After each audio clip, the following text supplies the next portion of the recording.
Boa noite, gente. Sejam todos bem-vindos. Meu nome é Cassiane, eu sou aluna da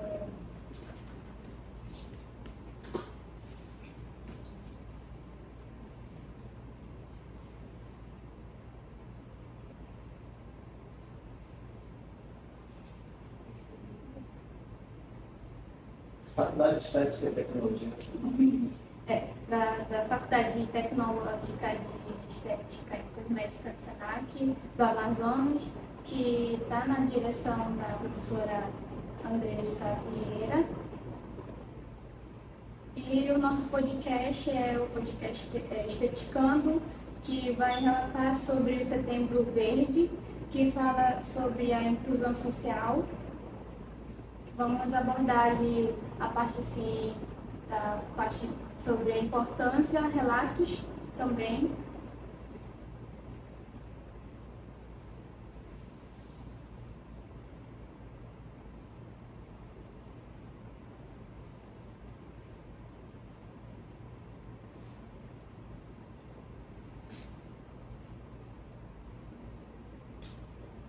E conosco está presente também a nutricionista especialista em saúde da família, Aniele de Lima Paula. Por favor.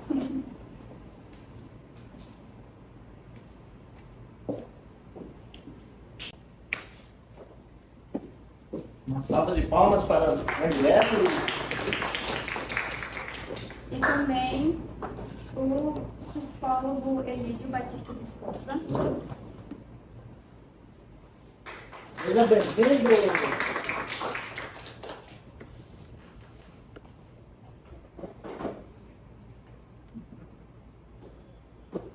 E agora eu vou chamar a Amélia Rios, que ela é aluna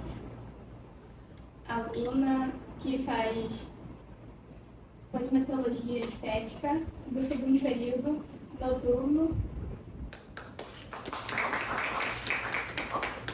E também Jancy Matos, também é aluno.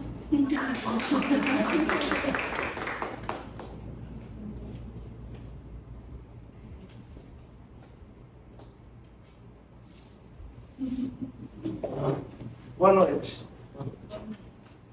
Agora vamos rodar o vídeo que o psicanalista Maílson de Jesus vai dar uns relatos a importância.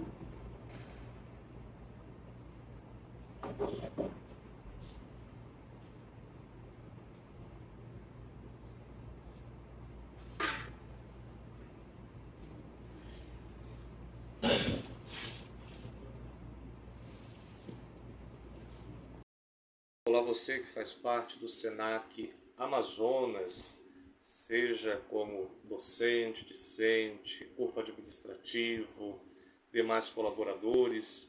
Eu me chamo Maílson de Jesus Moraes, sou formado em Filosofia e Pedagogia, sou pós-graduado em Filosofia, Docência do Ensino Superior, Libras, Psicanálise Clínica e TCC, Terapia Cognitiva Comportamental.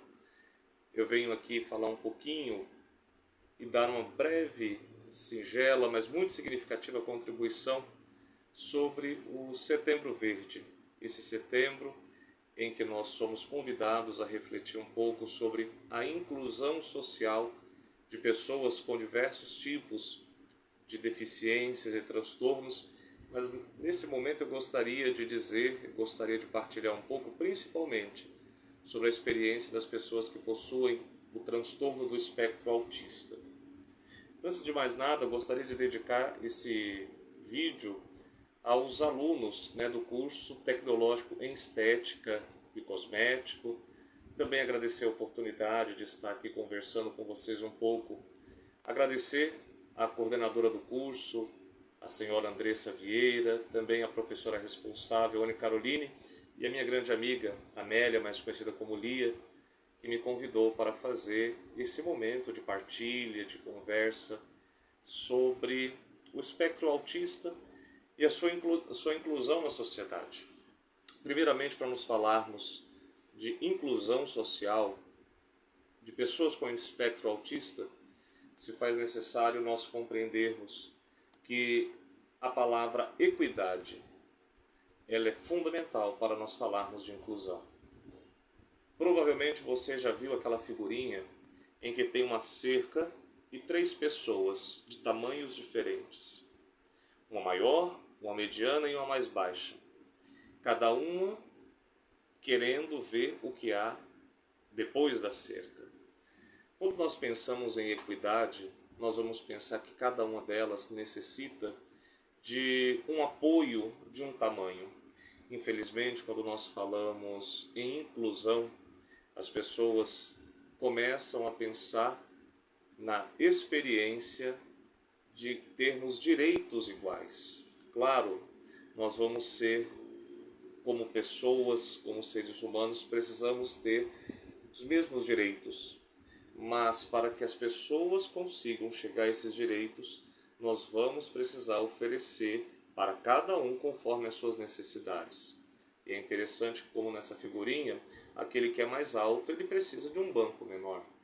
Aquele que é mediano precisa de um banco mediano para que consiga ver.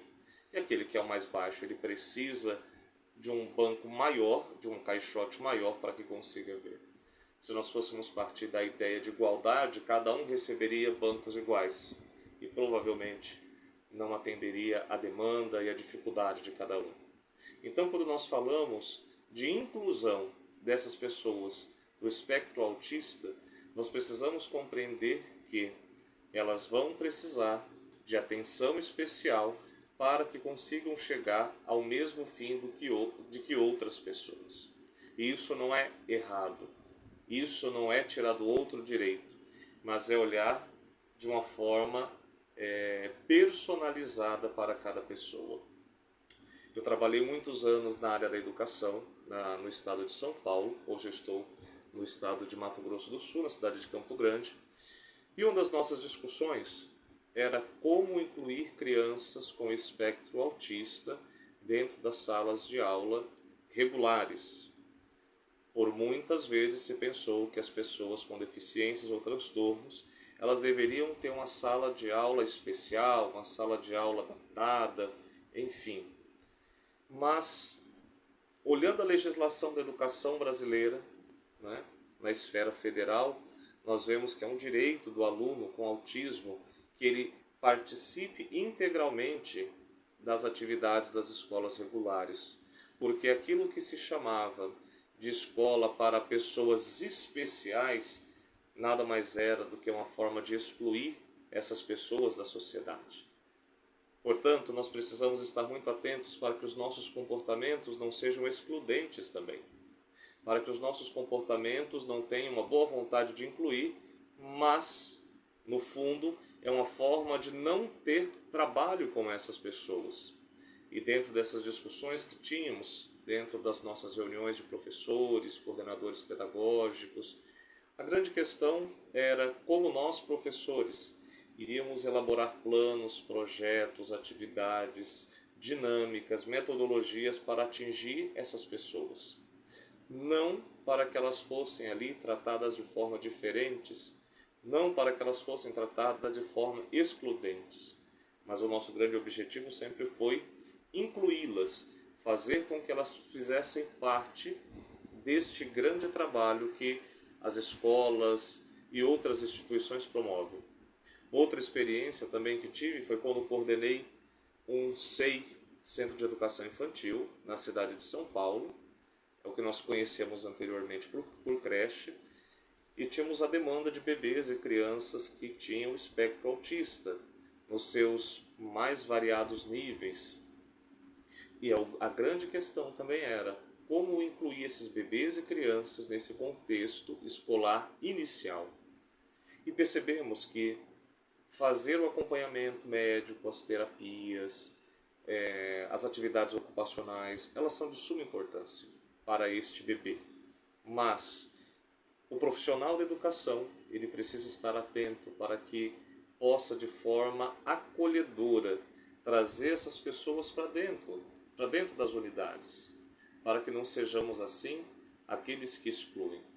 Por isso, fazer uma reflexão sobre o Setembro Verde é de fato nos questionar como nós estamos incluindo as pessoas com vários tipos de deficiências e transtornos, mas em específico, nesse vídeo, as pessoas com espectro autista. Hoje nós sabemos que muitas pessoas em nossa sociedade, elas possuem o autismo e vivem de forma que nós vamos chamar, entre aspas, normal. Se é que a gente pode dar uma normalidade a alguém, né? E as pessoas conseguem ter uma vida tranquila, conseguem ter uma vida de uma forma leve, dentro das suas possibilidades. Então nós como instituição, nós como pessoas, precisamos possibilitar que essas pessoas consigam vivenciar de forma plena aquilo que é de direito delas, sem que com isso possam ser excluídas, sem que com isso elas possam ser deixadas de lado, ou até mesmo serem consideradas pessoas incapazes. É um exercício, principalmente, de olhar o outro como ser humano. Infelizmente, e dentro também dentro da minha experiência clínica, uma das grandes questões que acontece é que as pessoas, de uma forma geral, gostam de colocar o laudo na frente do ser humano. As pessoas gostam de saber o que eu tenho, qual é o meu laudo. E infelizmente também o outro, uma das primeiras perguntas é: você é diagnosticado com o quê? Eu sempre deixo também essa reflexão. Sabendo que o outro tem autismo, o que muda para você? O que muda na sua forma de ver ele? Por que que o transtorno tantas vezes tem que vir à frente da humanidade dessa pessoa? É um desafio pensarmos como instituição, é um desafio pensarmos como seres humanos em relação ao autista. E aqui nós vemos que o autista, ele tem uma série de direitos constitucionais, não são favores. Nós precisamos tomar muito cuidado para não confundirmos o direito com o favor. Mas é um direito que ao longo dos anos foi se conquistando para que esse público pudesse ser inserido de forma efetiva, afetiva dentro da sociedade. A primeira delas que nós vemos, principalmente hoje em dia, é a prioridade nos atendimentos. Nós vemos hoje em dia nos atendimentos preferenciais, até um tempo, existia grávidas, idosos, obesos. Hoje nós também vemos um símbolo que é uma série de quebra-cabeças que é para pessoas com autismo. Sabendo que o autista tantas vezes tem dificuldade de estar em meio à sociedade, em meio às pessoas, ele necessita dessa prioridade de atendimento. E nós precisamos estar muito atentos para não olhar isso como um favor, como algo que foi dado de forma despretensiosa. Mas nós precisamos principalmente olhar essas pessoas que são e estão em nossa sociedade e precisam desse olhar. Volto à fala do início. Nós precisamos exercitar muito mais do que o princípio de igualdade, o princípio de equidade. Se nós fôssemos trabalhar o princípio de igualdade, provavelmente seríamos injustos com essas pessoas. Mas quando nós damos a essas pessoas, mediante as suas necessidades, nós vamos fazendo com que elas consigam chegar a um processo de adquirir direitos para que possam viver em sociedade. Outras leis existem para assegurar a inclusão dessas pessoas. Eu já disse aqui, uma das leis é o direito de participar efetivamente de escolas regulares, como toda e qualquer criança, jovem, adolescente, adulto, etc. Então é um direito, não é simplesmente um favor. Depois o acompanhamento especializado dentro dessas escolas, sabendo que muitas vezes os autistas eles possuem necessidades especiais, eles vão precisar de um atendimento especializado, a gratuidade no transporte, enfim, nós temos várias leis que amparam essas pessoas, principalmente para que elas possam participar de forma efetiva da nossa sociedade. Espero poder ter ajudado com esse vídeo para que essa provocação e essa reflexão pudesse ser realizada. Eu deixo para você aí do SENAC, você que é professor, professora, coordenador, coordenadora, enfim, todos vocês que fazem parte desse grande time. A grande pergunta: como fazer para incluir pessoas com espectro autista dentro da vossa realidade? Amparados por lei, amparados por metodologias, amparados por uma série de questões. Como você que está aí vai fazer com que esse Setembro Verde não seja apenas uma data, um mês em que nós lembramos desse público, mas que o Setembro Verde possa se estender ao longo do ano, em vossa unidade, em vosso local de estudo, para que essas pessoas de fato se sintam amadas, acolhidas e principalmente incluídas. Fiquem com Deus, forte abraço e um bom Setembro Verde a todos vocês. Olá, você que faz parte do SENAC Amazonas, seja como você. Bom, gente, vamos dar início ao nosso podcast. Vamos lá? Muito obrigada pela presença de vocês. Tá ouvindo que a gente estava conversando? Não. Não. Isso não vai sair da gravação não, né? Tá tudo bem. Obrigada pela presença. A gente descobriu que a gente já se conhece. Isso. Mas olha que coincidência boa! Isso é muito bom. Muito bom. Bom, quero agradecer a presença de vocês dois aqui na nossa atividade de extensão. Sabe que é muito importante a presença de ambos, certo? Nossa nutricionista e mãe, Anne, né, como filha autista, para dar um relato mais sobre a sua experiência de vida com seu filho. A gente sabe não é fácil. Né? E o nosso psicólogo, o professor Elítio, com a sua vasta experiência também sobre o assunto, para nos dar mais um suporte sobre esse tema que a gente sabe que para muitos ainda é um tabu. A gente vai ter uma aluna que vai falar sobre a experiência dela em campo, e ela disse que teve muitas pessoas que não sabiam o que era inclusão, o que era um Setembro Verde. Para você ver como a gente precisa ainda estar demonstrando mais, né, falando mais sobre a inclusão, certo? Então, vou começar com o aluno Jansen, fazendo a primeira pergunta. Boa noite. Bem, nós estamos tratando aqui de um assunto muito delicado para muitas pessoas e que realmente seria o desejo comum da sociedade que esse assunto fosse encarado de uma forma mais séria por todos. E esse trabalho que nós estamos desenvolvendo aqui agora tem esse objetivo. Nós gostaríamos que a plateia estivesse cheia, mas infelizmente não foi possível. Porém, a gente vai desenvolver, vai passar informação. Nós temos um cenário de podcast que foi muito bem montado pela equipe de estética do SENAC. Estão de parabéns, todos. E nós vamos iniciar com a pergunta para a Aniele. Bom, nós sabemos que você tem um filho com TEA, que significa o transtorno autista, né? Como foi o processo para descobrir que seu filho era autista? Bem, essa pergunta parece ser fácil, mas para mim ela não é. Porque, assim, de fato, eu não tenho essa resposta. Não tenho. Porque eu não tenho nem ideia de quando que eu pensei nisso. Porque não foi o professor que falou, não foi ninguém que falou, muito pelo contrário. Eu apenas achei, como eu já venho da pedagogia também, então eu já tinha uma certa experiência com o desenvolvimento da criança. E eu via que o meu filho, por exemplo, ele não chamava mamãe. E tinha algumas coisinhas, eu não sei pontuar de fato, porque para mim não foi tabu algum. Não foi tabu. Eu vi que algo não estava normal e eu busquei ajuda.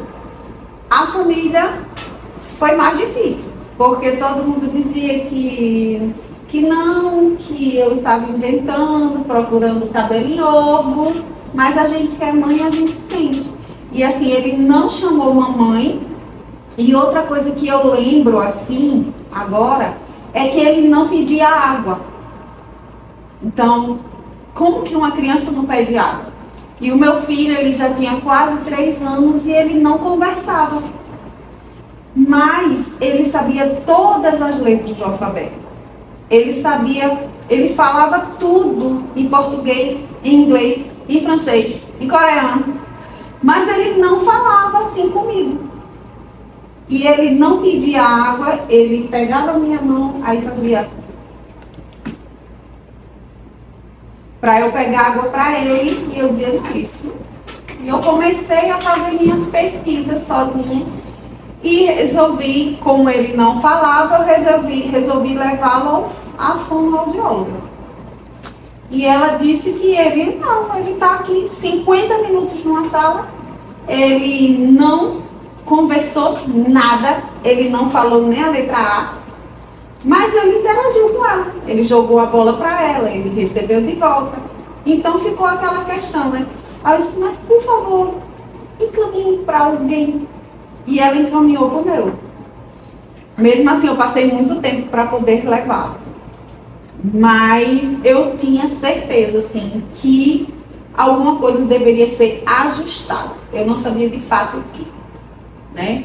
Mas quando o diagnóstico chegou, de fato, eu não me assustei.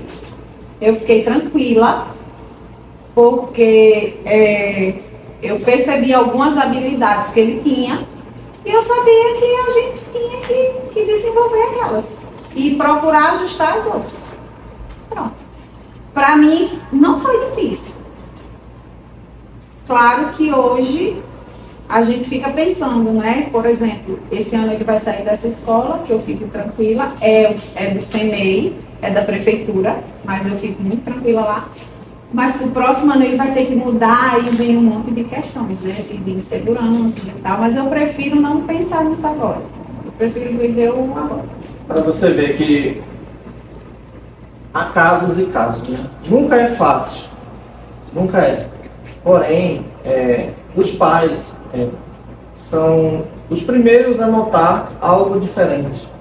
Apesar de não saber exatamente o que é, você percebe que, segundo o contexto da família, a convivência, outros que vieram antes, se tiveram outros irmãos anteriores, a convivência em sociedade, você percebe que alguma coisa está destoando.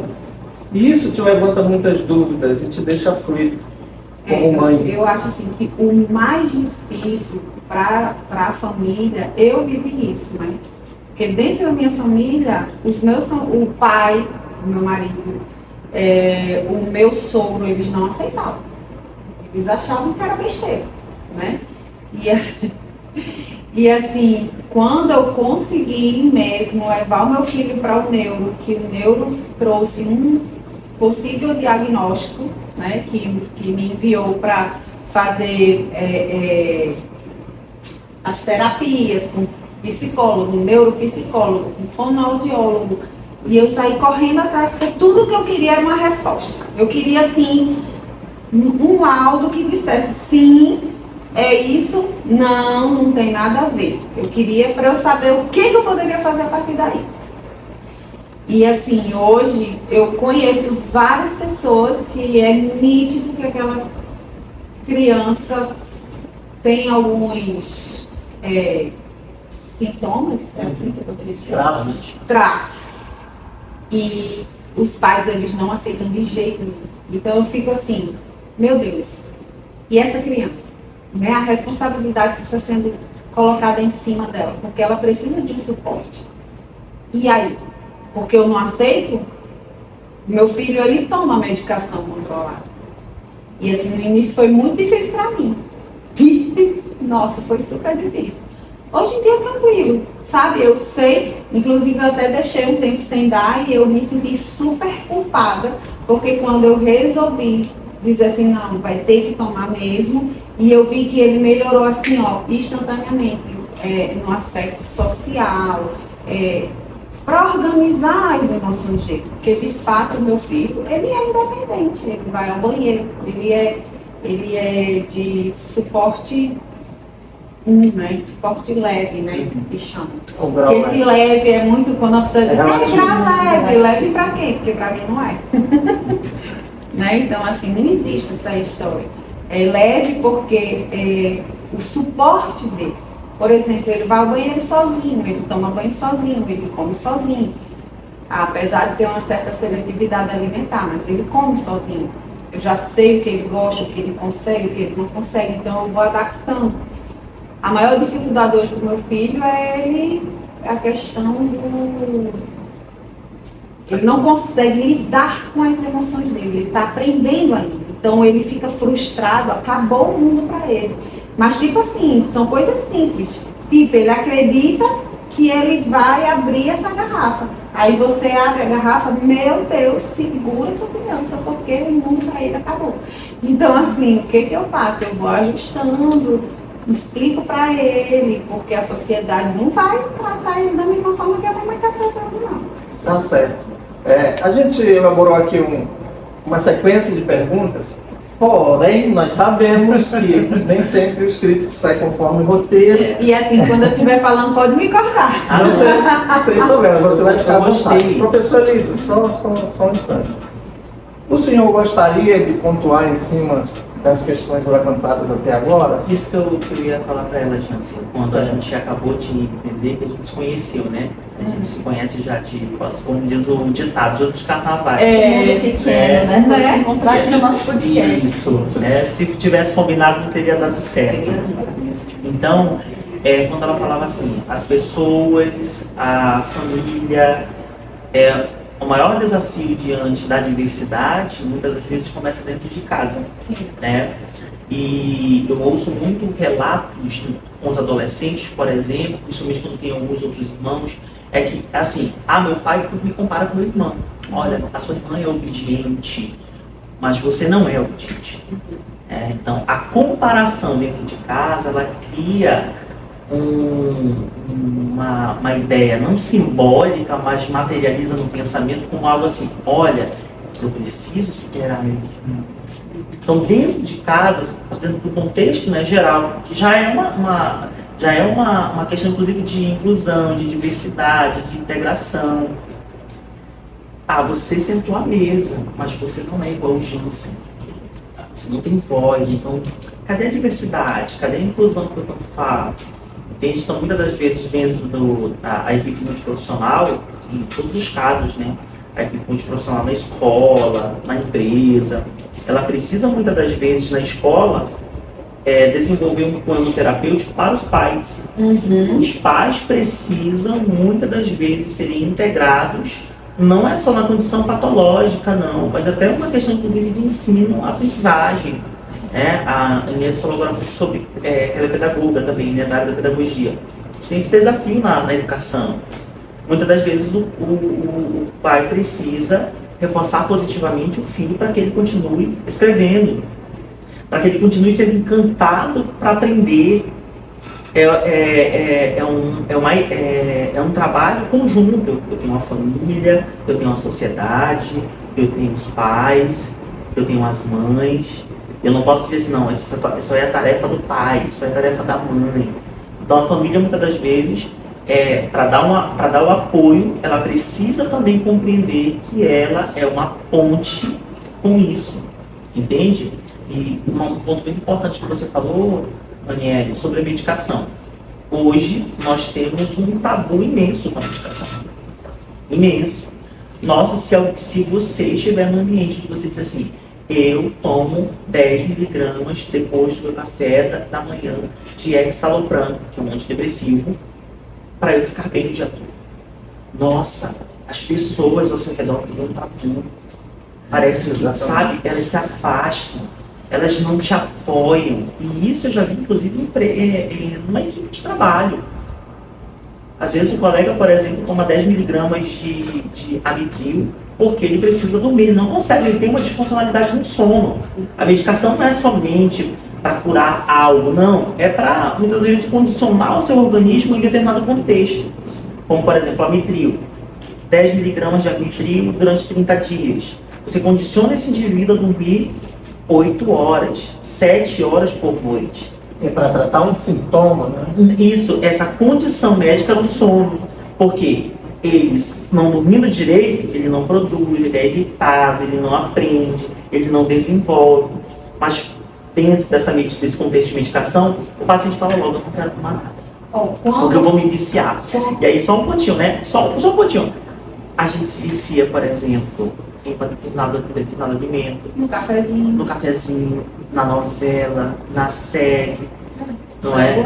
No celular. Mas quando é algo para te ajudar, você diz assim, não, vou me viciar. 10 miligramas disso aí vai fazer muito mal. Eu passei por isso, porque muita gente do meu convívio começou a me criticar, né? Ai, não dá não, bota ele no judô, bota ele na natação, bota ele para fazer isso, para praticar esporte. E o menino lá, né?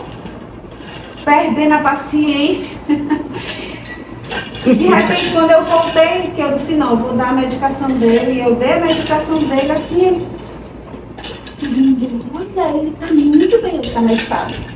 Fala Pra bem, você tá ver, medicado.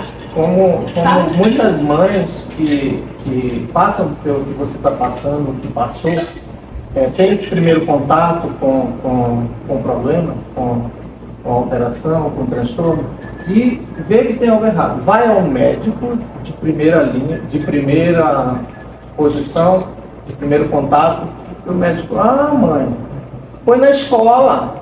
Mas meu filho ele não quer interagir, ele fica todo tímido. Mãe, põe na escola que resolve. Está errado. O médico deveria se aprofundar muito mais na questão e encaminhar para uma terapia. Os primeiros tratamentos, não é verdade? E assim, muitas vezes, o profissional, ele quer tomar conta.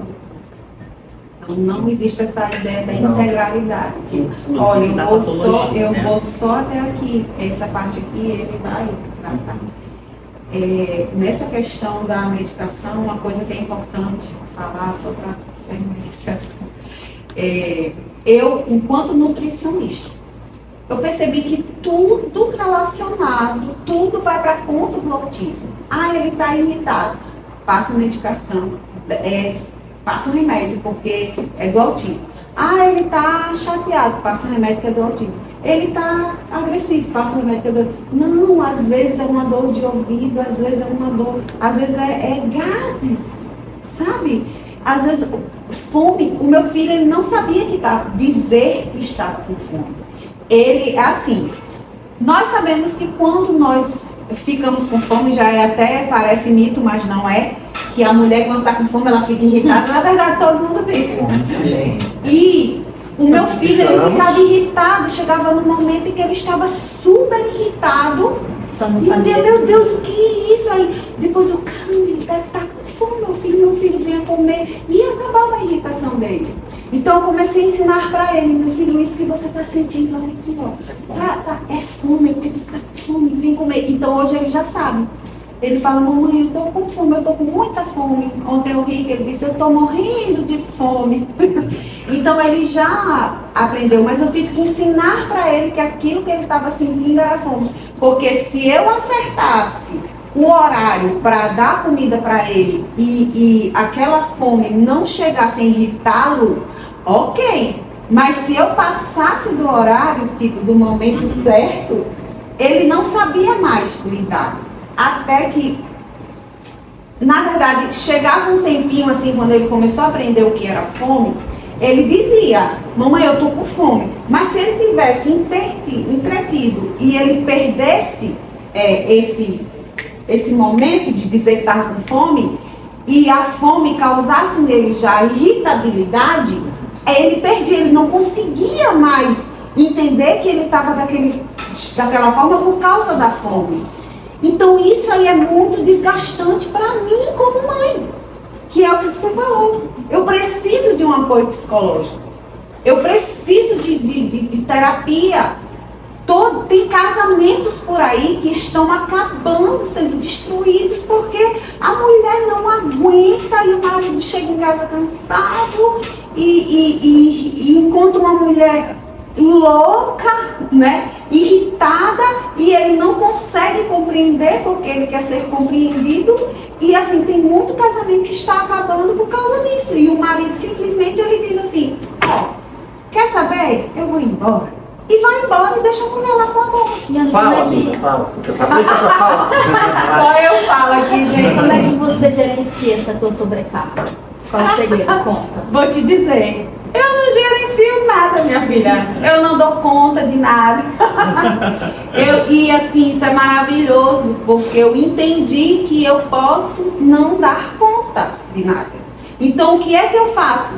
Tem uma frase que eu acho que foi eu que criei, né? Que é assim, aquilo que eu não dei conta hoje, eu priorizo amanhã. E acabou. Então, aquilo que eu não dei conta ontem, eu priorizo hoje e acabou. Porque sempre alguma coisa vai sobrar. Ou é o marido, ou é a casa, ou é a louça, ou é o outro filho, sabe? Eu não vou dar conta de tudo. E quer saber de uma coisa? Tá tudo bem. Eu me dou um banho, me deito no meu sofá, relaxo, jogo meu Candy Crush, sei lá, assisto um dorama, sabe? E amanhã eu resolvo o resto, eu não vou enlouquecer por causa disso. E veja só, o que Peraí, deixa eu falar também. A Aniele, ela está utilizando a técnica de aceitação compromisso na terapia cognitiva comportamental. É sério? Então pronto, né? De terapia para terapia, É o que eu ia comentar agora, mas a bola, não vou passar a bola porque senão vou apanhar aqui nessa mesa hoje. Agora eu fiquei curiosa assim para esses momentos difíceis que a gente sabe que sempre vão ter. Tá. Tem grupos de apoio que você procura assim particularmente que possam estar te ajudando, estar te auxiliando nessa causa? Gente, ó, grupo de apoio tem Comunidade. muitos. Até tem, sabe? Mas infelizmente isso me irrita muito, porque eles não funcionam. Tem grupos no WhatsApp, né? Grupo de mães autistas, não sei o que. Nossa, você entra lá. Se você for olhar aqui, tem mais de 1000 mensagens, eu nem vou abrir, porque eu acabo me angustiando. Porque só reclamação e elas estão certas, porque é o plano de saúde que não dá assistência, é a escola que não dá assistência, sabe? A gente fica lutando, correndo de um lado Vocês não ao têm outro. suporte Nosso nenhum, filho praticamente. não tem, essa é a verdade, não tem. E uma coisa que me irrita muito é quando chega a época da política, os políticos eles usam a causa, né, para fazer aqueles movimentos, para fazer, sinceramente, gente, isso me chateia demais, sabe? Só promessa. Porque só promessa, não resolve nada. Um plano de saúde que a gente paga caríssimo não dá o suporte necessário, entendeu? Então isso realmente, o problema maior que eu pontuo assim, sem medo mesmo de ser feliz, nem de ser ligada, nem nada, é esse. O apoio, não é nem a dificuldade, o novo, né, com o meu filho, os desafios do dia a dia que eu tenho com ele, não é nem isso. Sabe, não é nem a sociedade, porque assim, se eu não posso criar uma sociedade, eu crio ele para ela. Meu filho, é o seguinte, você não vai ter isso lá fora. Não, porque ele não pode fazer isso comigo. Mas infelizmente você vai ter que aprender a lidar. Eu falo com ele assim, ele só tem 5 anos, mas eu falo com ele sou bem realista, sabe? E assim, então a maior dificuldade que eu encontro hoje é isso. Existem o quê? Benefícios que o meu filho tem direito, né? Aí vamos supor, ele não tem, se ele não tiver, para ele receber tal benefício, sei lá, um programa comunitário, não sei. Para ele ter direito a isso, ele tem que estar com as terapias em dia. Mas o Estado não dá essas terapias, porque não tem vaga. Uma criança, ela precisa, no laudo do meu filho, diz que ele precisa de terapias de 50 minutos quando você chega no plano, eu estou falando do plano de saúde, que é o que eu mais entendo. O que eles dão? Querem dar 20, 30 minutos. Então não atende, sabe? Aí a gente sai de casa, pega aquele trânsito para chegar lá para fazer 20 minutos de terapia para voltar com aquele trânsito, chegar em casa, o menino tá pior. Então, gente, olha só, suporte ineficiente do nosso Estado. Vamos fazer com que esse podcast ele seja divulgado para que mães como a Anne, e tem mães que não conseguem pagar um plano, e aí Não, como é que não fica consegue. o seu filho, sua família, entendeu? Sua saúde mental em si. Então não vamos parar por aqui, vamos estar divulgando, né? Uma Hoje- inclusão maior. Hoje mesmo eu repostei um caso lá de um plano de saúde, as mães no sol batendo na porta, exigindo, gente, tem um boleto. Tem uma coisa chamada boleto que chega todo mês e ele não tem pena da gente não. Se a gente fechar a porta, ele continua lá. Então, assim, esse boleto é pago e a gente exige que o que é prometido seja cumprido. Aí imagina o Estado, né? Tirando essa parte privada de lado. E o Estado, que ele tem o dever, o que o rapaz falou ali, né? Que existe a igualdade e a equidade. Então, assim, o meu filho tem direitos, não importa o que ele é, o que não, ele tem direitos. Ele tem direito a um suporte. E o Estado está fazendo o quê? Nada. Nada. É muito difícil, sabe? E essa falta de estrutura e apoio do Estado obriga com que tutores e mães, forçadamente, e muitos fazem isso com muito amor e dedicação, se tornem verdadeiros terapeutas. Porque é isso que ela é hoje. Não é Eu verdade? diria que não é nem, eu diria que é falta de interesse mesmo, sabe? Não é falta de interesse mesmo do Estado, sabe? É tipo aquela coisa, deixa aí, depois a gente sempre alguém vai ficar de lá. E eu não aceito que o meu filho fique de lá. E o que é que você diria para a nossa sociedade aqui? A gente está tendo essa oportunidade para estar divulgando mais sobre inclusão. O que é que você diria para a nossa sociedade? O que é que você gostaria que fosse diferente na forma de tratar o seu filho? Não só o seu filho, né? Sim. Como as outras. Sim. Primeiro, parabéns para quem conseguiu aquele projeto do cordãozinho para mostrar que seu filho é autista, né? Sou de acordo. Inclusive, eu até fiz um pedido de umas pulseirinhas, que eu acho bonitinho, umas pulseirinhas, né, identificatórias. Porém, eu acho que a sociedade não precisaria de um amuleto, uma sinalização para tratar bem. Sistema. Para tratar bem o meu filho. Se ela não fosse tão preconceituosa. Sim, Exatamente. não, eu ia falar sobre não isso. precisaria.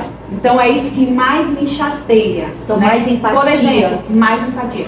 O meu filho, hoje, ele não está usando, porque eu mandei trazer uma pulseira para ele, né? Que ele não gosta de nada no pescoço, então eu optei por uma pulseira.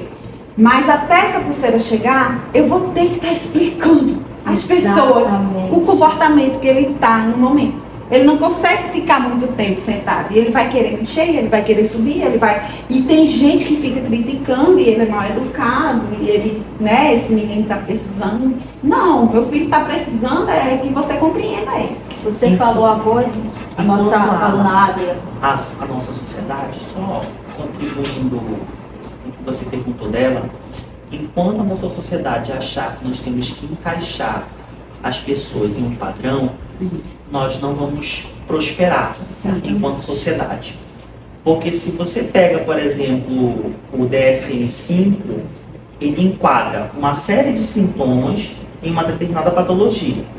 Se o indivíduo passou, por exemplo, 2 semanas, não consegue dormir.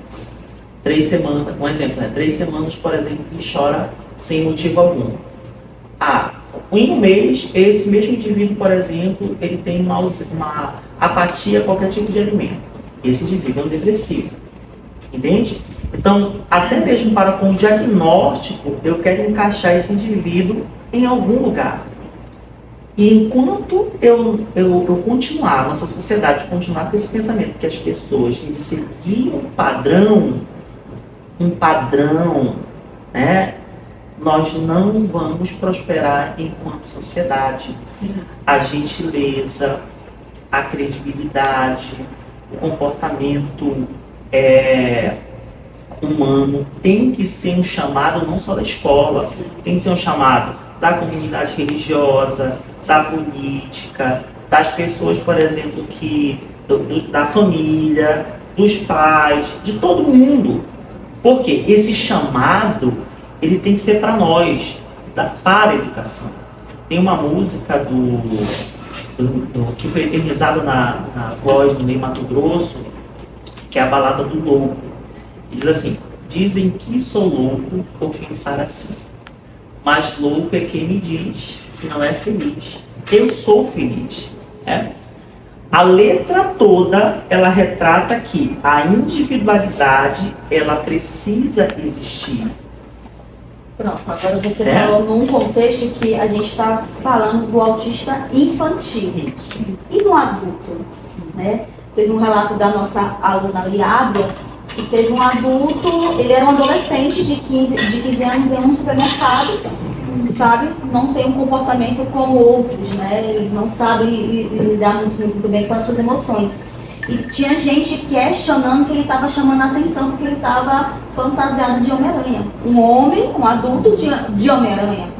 Então, recentemente, eu vi que teve uma entrevista com a atriz Letícia Sabatella, que aos 52 anos ela descobriu que ela tinha um espectro autista. Você, como psicólogo, o que é que você diria para uma pessoa adulta que se descobre autista? Porque ela foi chamada de maluca aos 9 anos. Né? Ela fala que quando ela se descobriu autista, para ela foi algo libertador, porque ela não se entendia também. Então ela tentou se adequar à nossa sociedade. Como você mesmo disse, ao nosso modo como se porta. As pessoas se fogem um pouco, a gente é doido, a gente é maluco. Né? O que você diria? Existe uma coisa, Amélia, que a gente não pode esquecer. Quando, por exemplo, lá no DSM-4, né, que é um manual que categorizava os transtornos mentais, ele colocava síndrome, autismo infantil, síndrome de Asperger, todo esse contexto de diagnóstico se torna o TEA, que é o transtorno do espectro autista. Pronto, a gente englobou ele nesse ponto. Perfeito. Quando eu pego esse diagnóstico, o indivíduo ele não é o diagnóstico, o indivíduo ele é multi, né? Por isso que nós temos a ideia de atendimento multidisciplinar. Quando nós, por exemplo, olhamos para o SUS, e esse mesmo modelo do SUS tem que ter seguido também pelas instituições que desenvolvem planos de saúde. Quando nós olhamos tanto para o SUS quanto para o setor privado, nós temos que entender que o processo de universalidade, não é? E o processo também de integralidade tem que estar dentro daquilo que nós chamamos de a equipe multidisciplinar. Ela tem que ser duas coisas. Ela tem que ser multidisciplinar porque ela tem uma série de especialidades. Ela tem que ser interdisciplinar porque ela está integrada. E ela tem que ser transdisciplinar porque à medida que esse quadro ele evolui para uma melhora, eu preciso mudar meu plano terapêutico. Sim. Porque no caso do TEA, ninguém está buscando uma cura. Você está buscando o autista, qualidade de vida, e a vida toda ele vai precisar de um acompanhamento. Até porque não existe nem remédio para autismo e nem cura para autismo. Talvez, por exemplo, a medicação ela seja para uma determinada condição. Exato. Agora há pouco eu falei do sono, né? Isso. Talvez seja, por exemplo, para picos de raiva. Talvez, por exemplo, seja para o foco na atividade. Da medicação do meu filho, eu percebi as emoções dele organizadas. Ele já conseguia, por exemplo, Petros, pega aquela garrafa para mim. Ele fazia assim. E voltava e não pegava essa garrafa. Ele simplesmente esquecia no meio do caminho. Entendeu? E com a medicação ele atende a comandos, ele consegue gerenciar uma raiva que ele está tendo no momento, ele consegue entender por que a irmã dele está tratando ele dessa forma. Então, assim, ele consegue ajustar as emoções. Enquanto nutricionista, o que eu comecei a verificar? Que tipo de nutriente eu poderia utilizar para ajudar o meu filho. Então, primeiro, eu comecei a tratar o intestino dele. Ele não dormia bem, ele ficava gritando à noite, ele ficava acordando à noite, gritando, às vezes até mesmo dormindo. Então ele tem uma dieta assim, especial? Não, ele não tem uma dieta especial, não. Ele só tem alimentos que proporcionam ele viver de forma mais saudável. Ele tinha muitos gases, então ele estava irritado, porque estava cheio de gases. Então eu comecei a retirar alguns alimentos. Hoje a gente sabe que o açúcar deixa ele altamente irritado e ele já sabe disso.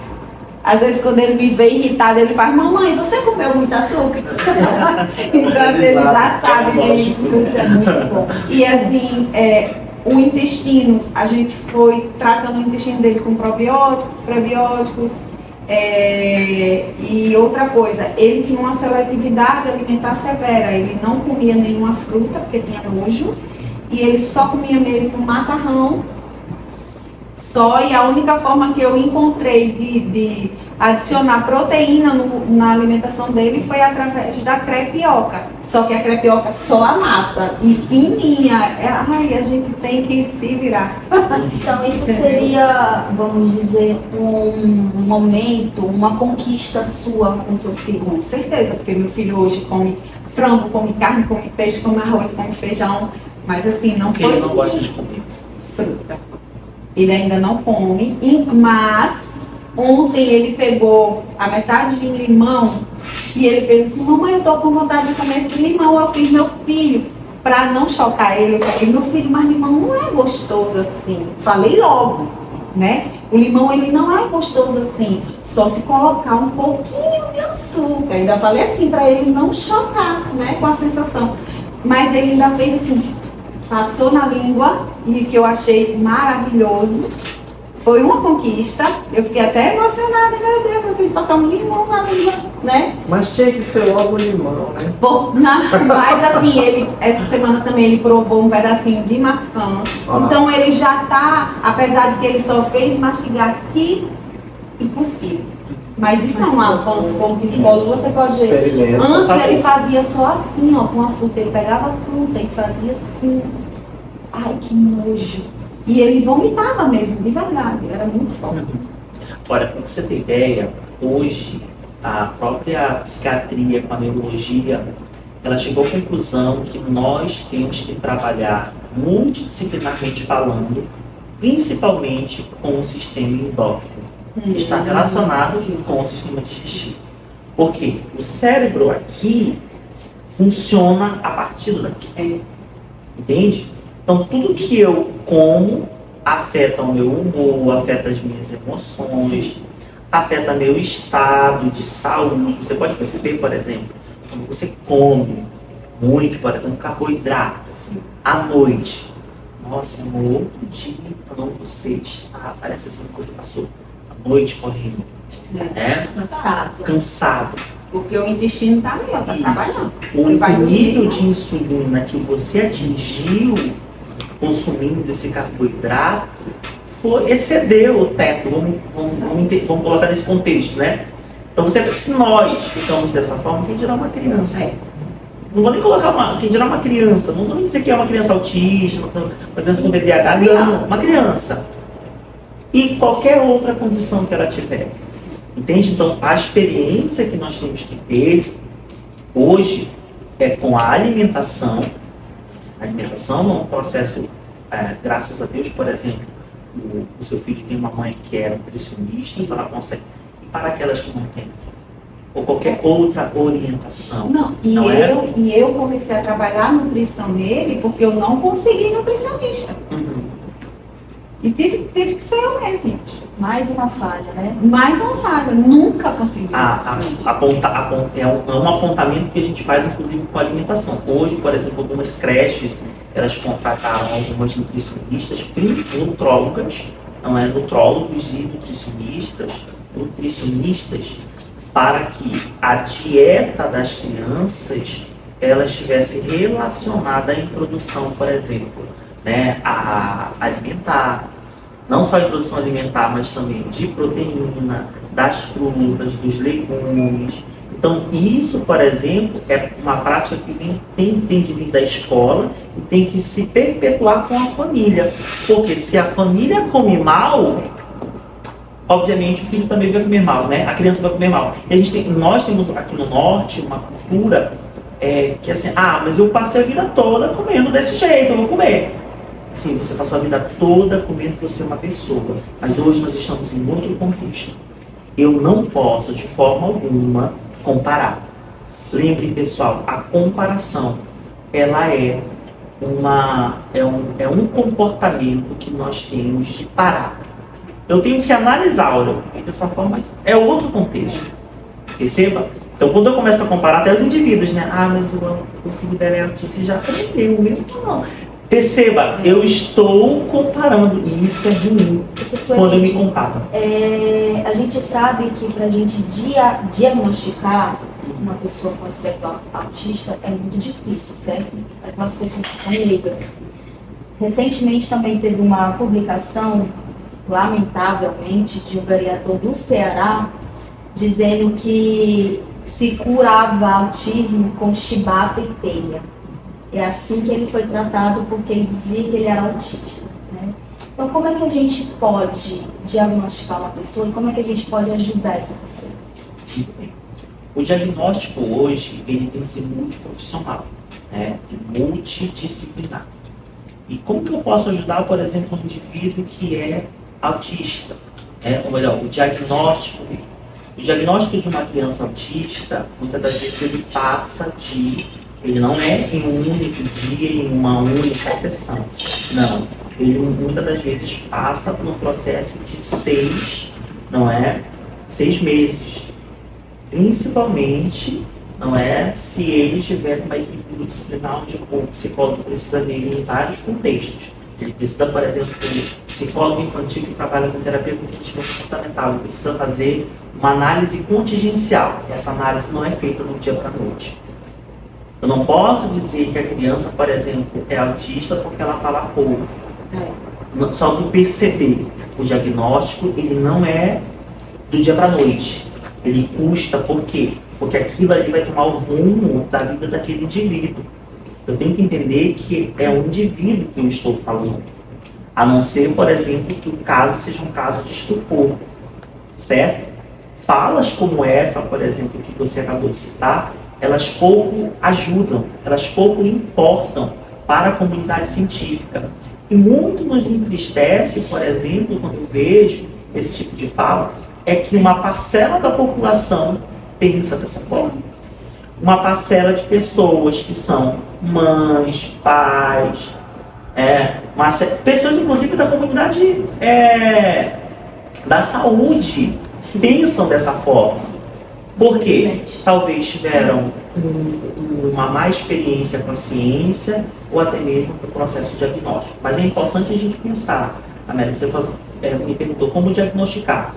Um ponto importantíssimo, inclusive, para os pais que estão passando por isso, para quem está nos ouvindo, né? É o diagnóstico diferencial. O diagnóstico diferencial dentro do processo clínico, ele é o que define, o que toma um rumo do laudo, do diagnóstico, inclusive para o tratamento, certo? Seja ele medicamentoso, seja ele fisioterápico, psicoterápico, seja ele qual for. Então é importante que a gente se atente para o diagnóstico diferencial e sempre buscar um especialista que de fato, né, ele, por exemplo, possa ter referência na área e seja, por exemplo, capacitado, especializado e qualificado para lhe orientar. Ouvir a vizinha, ouvir muitas das vezes alguém que não tem experiência na área, não, de nada ajuda, só atrapalha. Eu até digo, se você não sabe o que falar, fique calado. E nem também se basear com falas da internet também. Porque, por exemplo, eu na minha área, eu fico chateadíssima quando eu vejo muita gente querendo fazer o meu papel de nutricionista. E são médicos, sabe? Eu acho que eu sou... Gente, a gente já está com um tempinho, ainda tem mais uma aluna, obrigada. Tem mais uma última pergunta, eu tenho certeza que essa vai te impactar bastante. Meu Deus. Até com medo de aparecer. Vai. Eu sei que vida de mãe ela é importante por si só. Só por ser mãe já é muito especial. Também sei que, dentre essas respostas, você vai bater a cabeça para encontrar uma, mas me diga, qual foi a coisa mais bonita que você aprendeu com o seu filho até hoje?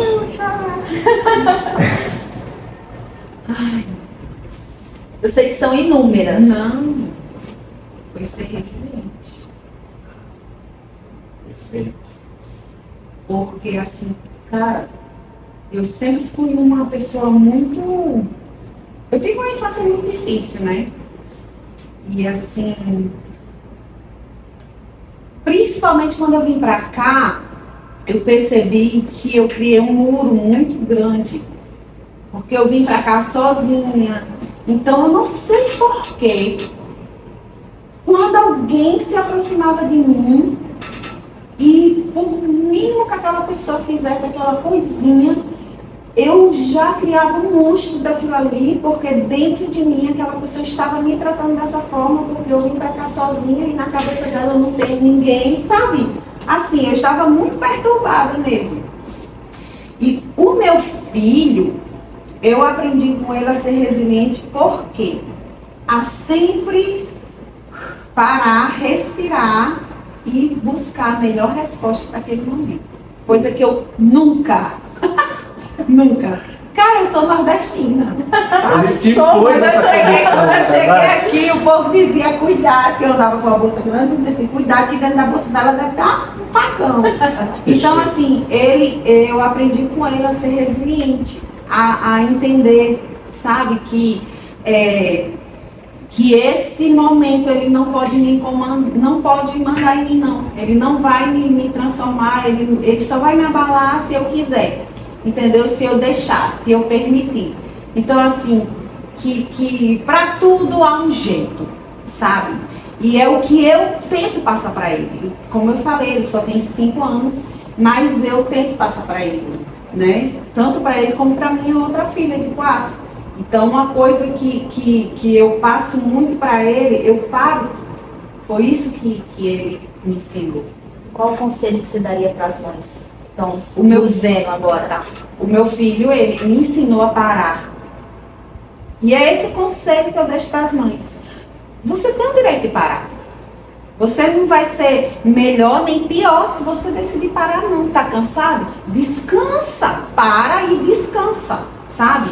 Quando a gente está cansado, a gente não acabou, o mundo não acabou. A gente descansa. Eu aprendi com ele que se eu estou fazendo alguma coisa e aquela coisa não está dando certo, não estou conseguindo fazer mesmo, então eu estou cansada.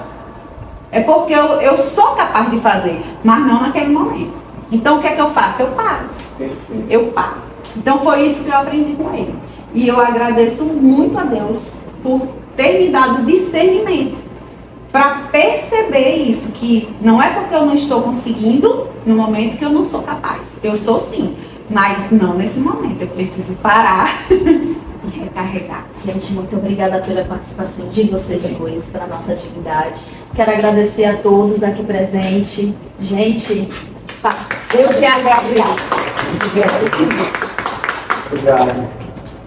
Quero agradecer pela oportunidade, pela confiança, pela oportunidade também de reencontrá-lo, porque a gente é colega de psicologia.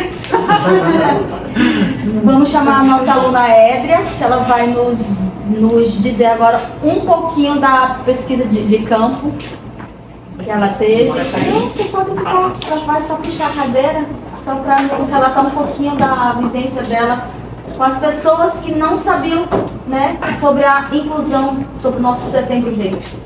licença. Boa noite. Boa noite, Ellen. Quero agradecer pelo convite. É um prazer estar aqui com vocês. E eu sou do segundo período da manhã, então a nossa turma ficou responsável por fazer uma pesquisa de campo. A gente fez 6 perguntas bem pontuais e a gente criou um link e a gente começou a enviar para as pessoas responderem. E eu vou ler aqui as perguntas também, à vontade, e o quantitativo das respostas. Nossa primeira pergunta foi: você sabe o que é o Setembro Verde? 33 pessoas responderam que sim. Perdão. E 53 pessoas responderam que não. Gente, 53% é muita coisa. É muita coisa. É muita coisa, né? A segunda perguntinha foi: você sabe o que é inclusão? E a gente teve 78 respostas com sim e 7 respostas com não.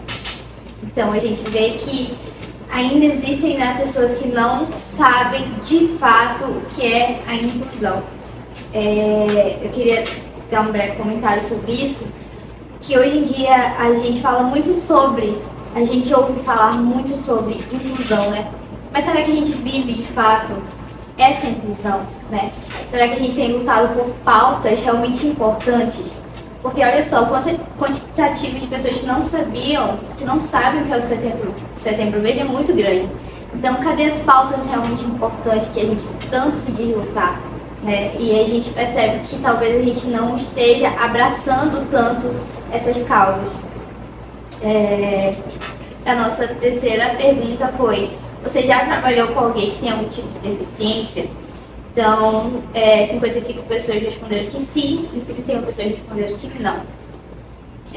A quarta pergunta foi: você tem ou já teve alguma dificuldade de lidar com alguém que tem alguma deficiência? 34 pessoas responderam que sim e 49 pessoas responderam que não. A nossa quinta pergunta foi: você é a favor da inclusão de pessoas com deficiência na sociedade? 84 pessoas responderam que sim e 2 pessoas responderam que não. Que choque. O que falar numa hora dessa para essas pessoas? Vamos lá, um de vocês dois. Eu vejo que as pessoas, elas têm atitudes que são humanas, né? Talvez dar uma resposta como essa a uma pesquisa como essa não seja uma atitude humana. Sim. Não é humano você dizer que tal indivíduo não pode ser incluso, não pode haver inclusão, não pode ser diverso, não pode ser integrado, certo? E que autoridade você tem para falar isso? Exatamente. Quem te legitimou? Que poder você tem? É importante a gente aproveitar esse podcast, esse ambiente, para dizer que dentro do processo evolutivo da história houve o processo de inclusão. Nós só estamos aqui hoje enquanto sociedade porque as pessoas se uniram. Eu não posso dissipá-las, eu preciso unir, inclusive aqueles que são diferentes de mim. E isso aí me faz pensar o seguinte: quem é essa pessoa? Não é? Quem é? O que se passa pela cabeça dela, sabe? Onde ela está? Onde ela vive? Onde ela vive? Sabe assim, eu não consigo nem... Sinceramente, eu não consigo esboçar nenhum sentimento, assim, real, em relação a essa pessoa. Porque é uma coisa tão... Sabe, parece que era aquela pessoa que estava com pressa, que não estava nem a fim de responder nada e disse qualquer coisa. Porque uma coisa dessa não entra na nossa cabeça. Gente, somos todos humanos. Pessoas com deficiências, pessoas com não deficiências. Talvez essas pessoas com deficiências sejam muito mais humanas do que a gente. Tá? Vamos para a última pergunta? Então, a última pergunta foi: qual a sua opinião sobre a inclusão de forma geral? Então, a gente teve muitas respostas, mas eu quero ler uma em específica que me chamou muita atenção. Que diz, cadê? Assim: todos temos os mesmos direitos. A única diferença é que o indivíduo que possui algum tipo de deficiência, a sociedade rotula como incapaz. não percebendo que aquele indivíduo é tão capaz ou até mesmo melhor em realizar tarefas. Eu quero até comentar sobre uma pessoa próxima, né, minha, que ela tirou a CNH dela recentemente e ela não tem os braços. Ou seja, e ela é muito independente, ela sai, sabe? Ela é mais independente do que eu. Ela faz coisas que eu não consigo fazer. Ou seja, por que que a gente olha pra eles e nós colocamos limite neles? A gente já coloca logo uma barreira, uma dificuldade, sendo que não é assim. Todos nós somos iguais e todos nós temos as mesmas capacidades, sabe? Então eu vejo que isso é realmente algo já nosso, que vem esse rótulo, essa coisa de colocar limite no outro, sendo que todos nós devemos ser tratados da mesma maneira e não olhar com olhar de pena, sabe? Porque às vezes a gente acha que está tendo empatia, mas a gente está tendo pena, e não é ter pena, é tratar de igual para igual. Mas o que eu quero dizer sobre isso é que todos somos humanos e todos os humanos são capazes inclusive de mudar essa linha de pensamento, se você quiser, que essa capacidade é natural, está dentro da gente, a escolha é nossa. É uma coisa que eu Falta sempre isso. faço com meus filhos, eu cuido muito da autoestima deles, da autoestima, sabe? Porque eu não sei como é que a gente até bem sabe como a sociedade vai tratá-los. Então eu já preparo, sabe? Tanto o Petros, de 5 anos, como a Pérola de 4 anos. Uma vez a Pérola chegou para mim e falou: mãe, a menina falou que eu tô feia. Eu disse assim: não, você é maravilhosa, minha filha. E daí o que ela pensou? Você é maravilhosa. E ela chegou lá no parquinho e falou: olha aqui, eu sou maravilhosa. Eu fui lá na pastel, eu sou maravilhosa. Eu fiquei vindo aquilo e disse: meu Deus, que orgulho. E o Petros também, ele sabe que ele é capaz. Às vezes ele diz: mamãe, eu não consigo. Você consegue. Eu não consigo passar dessa fase do videogame. Meu filho, você está cansado. Descansa um pouquinho que daqui a pouco você consegue. Ele daqui a pouco ele diz: mamãe, eu não consegui. Como isso aí, você é demais. Então a gente tem que fazer a nossa parte em casa, entendeu? Independente do que a sociedade, o que ele vai encontrar lá fora, mas ele tem que saber dentro dele quem ele é, entendeu? Então eu acho assim, isso muito é parte nossa da família mesmo, né? Prepará-los. Preparar o filho para o mundo não é só preparar ele para o pior. Não, é preparar ele independente de qualquer coisa. A gente não sabe nem o que nós mesmos vamos encontrar daqui a pouco ali. Imagina os nossos filhos. Nós temos um instrumento na psicometria que mede o nível, ou afere o nível de inteligência, né? Mas nós não temos nenhum instrumento que mede a capacidade do indivíduo em falar bobagem. Nós não temos. Mas se a gente pudesse, né? Nós não temos, se a gente Olha pudesse aí que categorizar falha. isso.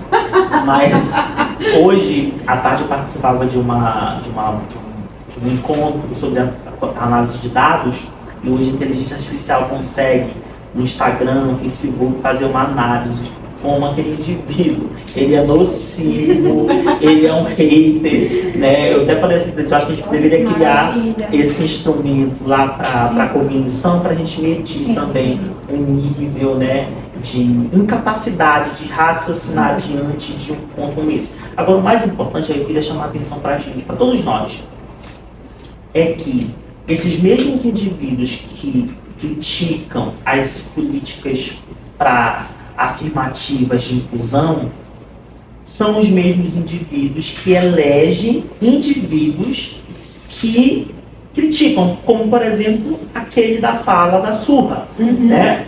Então nós temos que tomar muito cuidado com quem nós estamos elegendo. São os representantes. Ele está representando uma parcela da população que é preconceituosa, que é desigual, que é egoísta, entende? Então eu não posso ter um espelho, ou melhor, ter um representante, uma fala como essa. Isso é inconstitucional, fere os direitos humanos. Se fala muito se critica os direitos humanos, mas como, por exemplo, se essa pesquisa, literalmente, nós validássemos ela como paralelamente à Declaração Universal dos Direitos Humanos da década de 40, nós percebemos o quê? Que ela fere.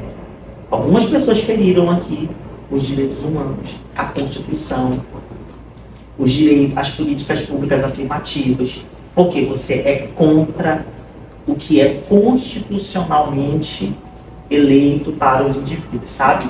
Então, fazer mesmo um chamado a refletir sobre a quem nós estamos votando. Aqui eu não estou defendendo nenhuma bandeira, sim. eu estou falando no contexto geral, no contexto geral, de como nós temos pessoas que validam esse pensamento, essa postura e principalmente se elegem por meio de discursos como esse. Quero agradecer a presença da nossa aluna Édia, gente, uma salva de palmas. Um pouquinho do que a nossa sociedade pensa. Quero agradecer a participação de vocês dois, pela colaboração. E que o nosso podcast não vai parar por aqui, tá? O nosso intuito, eu espero que o nosso intuito tenha sido, atingido, para que a nossa sociedade ela possa ter mais empatia com todos. Obrigada. É isso, gente. Obrigada.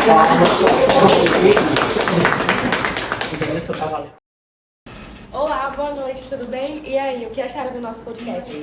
Deixa eu me apresentar. Eu me chamo Gabriela Amorim e sou aluna do segundo período do Tecnólogo em Estética e Cosmético da Faculdade Senac. E hoje eu venho aqui em nome de toda a nossa turma agradecer primeiramente pela atenção de cada um de vocês. E é de suma importância a gente colocarmos em pauta esse assunto tão pouco falado, mas tão importante, não só para as pessoas que passam por isso, né? Mas também para nós, para que possamos saber lidar e tentar ajudar as pessoas de alguma forma. E agora eu deixo aqui os meus agradecimentos à aluna Edra Moreira, aluna do segundo período também da turma da manhã, que foi a campo fazer as suas pesquisas sobre a inclusão na sociedade. E agora, os agradecimentos mais especiais dessa noite vão para a Faculdade Senac, a coordenadora do curso em Tecnóloga em Estética e Cosmética, em nome da professora Andresa Vieira, e aos nossos convidados. Especialista em saúde da família Aniele de Lima Paula, e agradecer também à professora Rose do curso Técnico do Administrativo por disponibilizar os seus alunos Diego Silva e Victor Fernando para apoiar a gravação do nosso podcast. E também agradecer ao psicólogo e professor Elídio Batista por estar presente na mesa conosco.